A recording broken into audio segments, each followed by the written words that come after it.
Bom dia, meu amado, bom dia, pessoal. Gostaria de pedir a sua atenção um pouco, apenas para a gente falar um pouco sobre a palavra de Deus, tirar algumas dúvidas ou botar algumas dúvidas na cabeça das pessoas. O principal objetivo é colocar dúvida para que as pessoas procurem saber a verdadeira verdade. Temos como base, pelo menos o cristão tem que ter como base as Escrituras, a Bíblia.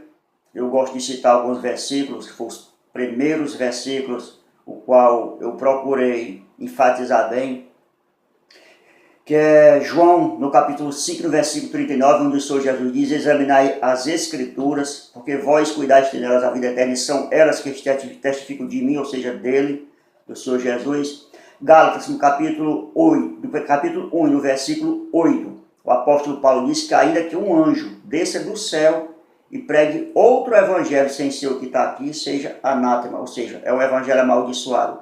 Então, olhe a ênfase que Paulo dá. Um anjo, se um anjo descer do céu, na sua frente, falar outra coisa que não esteja na Bíblia, é amaldiçoado, não queira.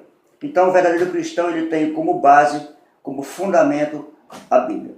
E foi com muita tristeza onde eu vi um cidadão, não vou citar o nome dele, falando que o problema do crente ou do protestante, como ele falou, é dar ênfase às Escrituras e não à igreja, porque segundo ele, a Bíblia nasceu por causa da igreja. Interessante é que a palavra de Deus diz que os oráculos de Deus foram entregues ao judeu, ou seja, a palavra de Deus. A única religião formada, se é que podemos chamar de religião, foi o judaísmo, quando Deus tira lá do Egito e entrega para Moisés. E eles formaram a religião colocando várias coisas, quando Jesus vem e condena tudo.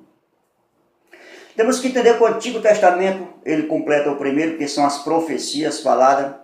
Antigo Testamento, as profecias, o Novo Testamento cumprindo-se as profecias. Então tem que haver uma ligação entre os dois, Antigo Testamento com o Novo Testamento. E aí há uma grande confusão. Eu levei uma mensagem na igreja ontem, falei sobre a confusão, que foi formada com a palavra esse e essa. Jesus chega diante do templo e diz: derribe esse templo, em 3 dias eu levantarei. Então ficaram abismados: como pode? Levou 40 anos para construir o templo. E esse aí chega e diz que levanta 3 dias. Jesus falando do corpo dele próprio, do tempo ele, quando o nosso pecado o matou, porque quem matou Jesus foi eu e foi você que matemos ele. Quando nós o matemos, o nosso pecado o matou, em 3 dias ele levantou. Então o templo foi derrubado, mas foi reerguido. Existe no Novo Testamento uma palavra que leva milhares e milhares de pessoas para o inferno, que é a palavra essa. Onde nós vamos entrar em detalhe. Não vou detalhar muito porque não tem como colocar num simples vídeo, mas eu vou simplificar e pedir para que você esqueça todo tipo de religião e procure. Agora, se você não crê que a Bíblia ela é a palavra de Deus, não procure. Não dê ênfase a isso. Esqueça, não olhe nem o vídeo. Agora, se você crê que a Bíblia é a palavra de Deus, que a salvação está em Cristo através dela, então você procure. Porque são pequenos detalhes. Palavra como esse e palavra como essa. Um pequeno detalhe pode arrebanhar pessoas para o inferno. O Antigo Testamento, Deus, você vai ver lá em Jeremias, você vai ver em Apocalipse, Deus se trata, fala até, você vai ver lá em Apocalipse, no capítulo 12, Deus falando de uma mulher, a mulher e o dragão, que ali também há uma enorme confusão também. Ali aquela mulher já é um estudo bem mais amplo, que nós vamos passar lá para Gênesis, a gente pode fazer esse estudo depois. Mas Jesus a trata como esposa, que é Israel. Interessante que você tem que dar ênfase o seguinte: no Antigo Testamento, aquelas 12 estrelas que aquela mulher traz são os 12 patriarcas de Israel, são os 12 filhos de Jacó. Os 12 patriarcas, que são aquelas 12 portas onde vai ter na Nova Jerusalém.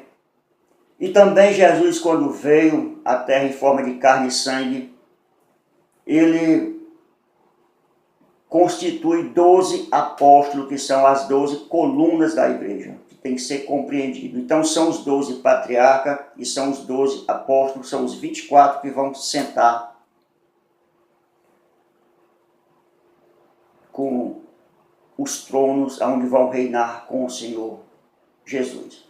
Temos que passar a compreender isso aí.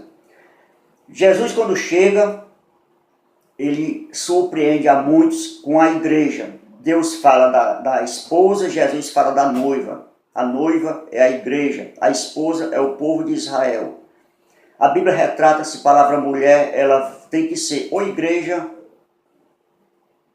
ou a própria esposa, ou a noiva, que no fim dá a mesma conotação. Então nós temos que entender o seguinte, buscar entender o seguinte, quando nós vamos levar só para o lado teológico da Bíblia e não o lado humano, o lado falado humano. Aqui a ênfase maior não é eu sei mais do que fulano de tal sabe mais do que nós. Quem tem que saber é o Espírito e somos guiados por Ele e através dele temos que ser guiados. Porque se nós não formos guiados através deles, o único lugar onde nós vamos parar é do lado que arde com fogo e enxofre. E os amados têm notado que eu tenho falado muito sobre o inferno, porque simplesmente temos que levar a palavra como Jesus chegou e Ele próprio falou mais do inferno do que no céu, para que ninguém queira ir para lá. Mas infelizmente as pessoas dão ênfase mais ao homem e não a Deus. E com isso desce como o próprio Senhor Jesus diz, a estrada é muito larga e muito ampla. Se você chegar diante de um pedreiro, pergunte para ele como é que faz uma construção ou que se coloca numa coluna. Ele vai dizer que para uma coluna é preciso você colocar areia, você vai precisar colocar brita e você vai precisar colocar cimento. Uma casa ela é feita de pequenos tijolos, de vários tijolos unidos, onde tem as colunas como sustentação, mas a base que segura uma construção, ou seja, uma casa é a coberta. Nós somos o corpo de Cristo, a igreja chamada, a igreja católica, que a palavra católica significa mundial, não é a igreja romana, é a igreja católica, que a igreja católica significa mundial. A igreja mundial não é uma denominação, a igreja mundial são pessoas, você vai encontrar uma pessoa aqui, outra pessoa ali. Essa é a verdadeira igreja, que é a igreja católica, ou seja, a igreja mundial. Jesus chega e fala dessa igreja. A igreja ela é formada por pessoas e não por tijolos. A palavra de Deus diz que ele não habita em templo feito por mãos de homem. Então Deus habita em nós que somos o templo de Deus, o templo do Espírito Santo, e ele próprio disse que derrube esse templo, ou seja, o próprio Senhor Jesus, ele é o templo, nós somos a igreja, formada por pessoas e não por denominação. Igreja essa, igreja aquela. O Senhor Jesus, ele constituiu os 12 apóstolos para que fossem colunas das igrejas. E como se preenche uma coluna? Aí você vai falar com o pedreiro, ele vai dizer para você que é com cimento, com areia, com brita. Essas colunas você coloca numa casa, mas a sustentação, a base maior que segura é a coberta. Ou seja, nós somos o corpo de Cristo, onde ele é a cabeça, é a maior parte, é ele que dá sustentação. Sem a cabeça, nada do corpo funciona. E o Senhor Jesus chega e fala isso para as pessoas. Quando o Senhor Jesus chega, que surpreende a todos falando da igreja, então o Senhor Jesus, aquela famosa palavra onde arrebanha milhões e milhões de pessoas para o inferno, por falta de compreensão, e pessoas que não querem buscar a Bíblia, ou não sei o que. Temos que entender o seguinte: o cidadão que é dominado por ser humano hoje, ele vai se criar dominado, e assim vai dominar a sua família, e assim ele vai passar os seus conceitos formados. Esses conceitos, dificilmente ele muda, a não ser se ele buscar a unção do Espírito Santo para que assim seja mudado. Caso isso não aconteça, ele tem os seus conceitos formados, e aí é onde está o perigo. É a seguinte frase que a pessoa diz: eu nasci na minha religião e morro na minha religião. Se você nasceu na sua religião e está na sua religião, vai morrer do mesmo jeito, que é a separação de Deus. A religião não salva, pelo contrário, ela condena. Tem que abandonar a religião e buscar apenas a Cristo, o Senhor Jesus. E nenhuma denominação salva. Só Cristo é que salva. E o Senhor Jesus, ele chega para as pessoas que ele tinha formado para ser as colunas da igreja, e ele faz uma pergunta: que dizeis os homens acerca do Filho do Homem? Então os apóstolos dizem, um diz que és um profeta, outro diz que és Elias. Mas Jesus quer saber das pessoas o que ele constituiu para ser as colunas da igreja. Aí ele fala de uma igreja futura, não do presente e futuro. Ele disse, de vocês, o que é que vocês dizem acerca de mim? Pedro fala e temos que entender as mudanças de nome, que isso é um próximo estudo que eu vou trazer, que vem lá de Gênesis até Apocalipse, é grande com a diferença de nome. Por que da troca de nome? Por que a troca de nome de Abraão? Por que a troca do nome de Sarai para Sara? Por que o nome da troca de Jacó para Israel? O porquê do nome da troca de Simão para Cefas, que significa Pedro? Tudo isso existe uma simbologia desde o Antigo Testamento até o Novo. Então, quando Pedro diz, não por ser o líder de uma igreja, Jesus não escolheu nenhum líder, ele escolheu 12 pessoas, e ele diz, tu és o Cristo, o Filho do Deus vivo. E Jesus diz, bem-aventurado és tu, Simão Bajunas, ou seja, filho de Jonas, porque tu, não foi ti, é tu, revelou, não revelou o sangue e a carne, mas meu Pai que está no céu. Temos que lembrar que, mais uma vez, até os próprios evangélicos têm uma confusão muito grande, aí eles dizem que foi Jesus disse assim, porque te revelou. Quem te revelou? Quem te revelou foi o Espírito. Temos que entender que o Senhor Jesus diz, quem tu revelou. Temos que entender que o Senhor Jesus, ele veio em forma de carne e sangue para que se cumprisse o que foi dito nas Escrituras, que isso é um puro sangue para remir todos os pecados. E só Jesus nasceu sem pecado, por isso tinha que ser ele, tinha que vir. Então ele nasceu em forma de sangue e carne como humano, foi 100% humano e 100% Deus.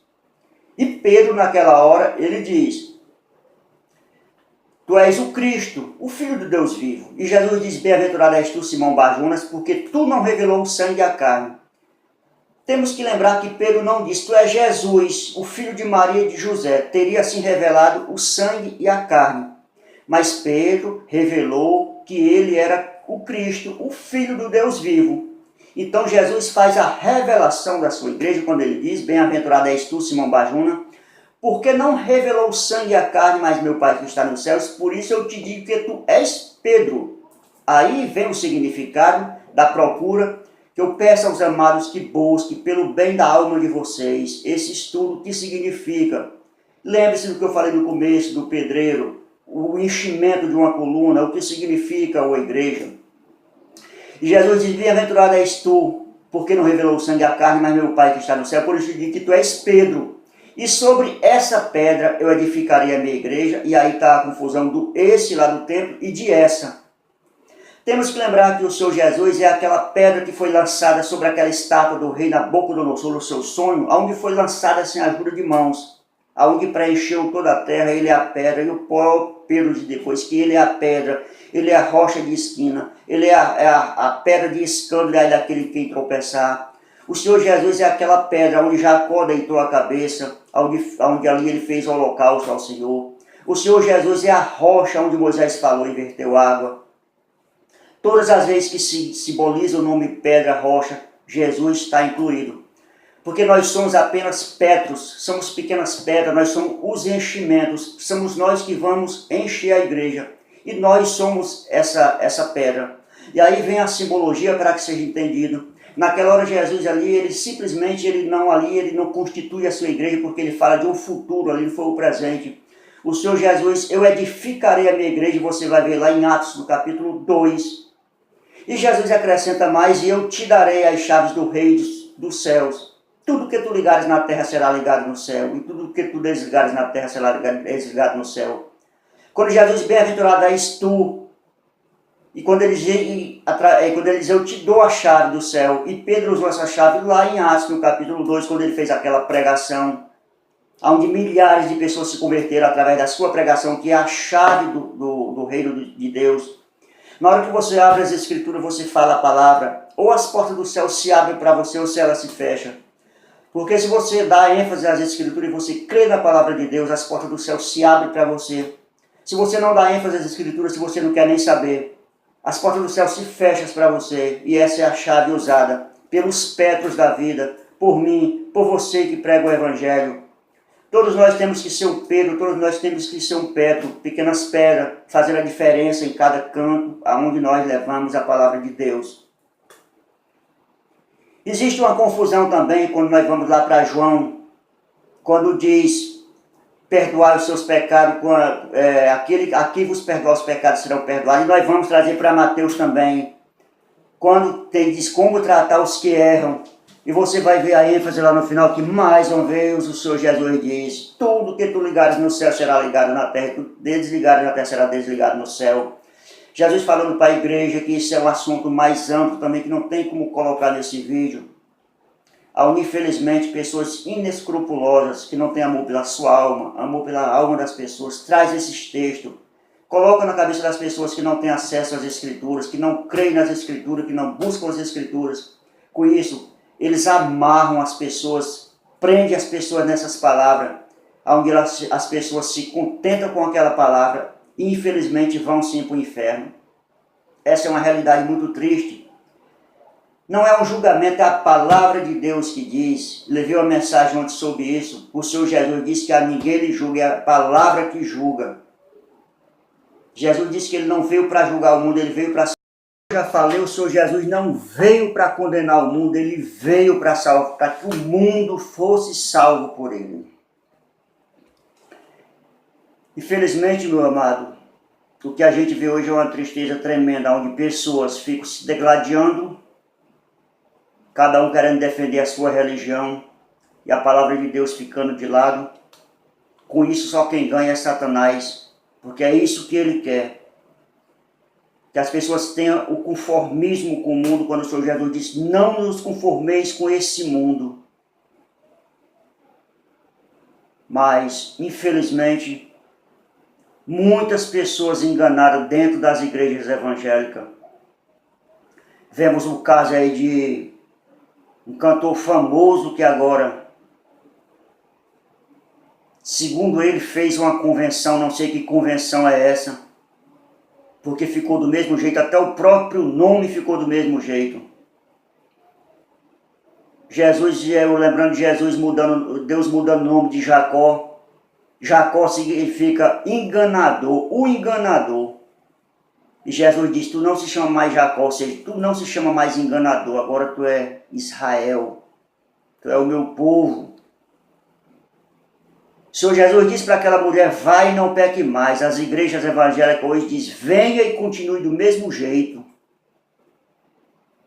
E aí você não pode mais falar as escrituras, porque as pessoas com covardia dizem que você está julgando. A palavra de Deus, ela é um julgamento pelo próprio Deus, pelo próprio Senhor Jesus. Olhe para a cruz. Duas pessoas na cruz. A Bíblia diz que os dois eram malfeitores. Até lá os dois eram malfeitores. Um reconhece que Jesus era o Messias, era o único que podia salvar a sua vida, a sua alma, seu espírito. E aí ele se arrepende. Jesus fala com ele, porque Jesus só fala com os seus. Naquele instante aquele homem torna-se também um filho de Deus por adoção, quando Jesus disse, hoje mesmo estarás comigo no paraíso. Jesus falou porque ele tornou-se um dele. Já aquele outro, simplesmente Jesus se calou-se. Alguém tem dúvida se aquele homem foi para o inferno ou não? A palavra de Deus não deixa nenhuma dúvida.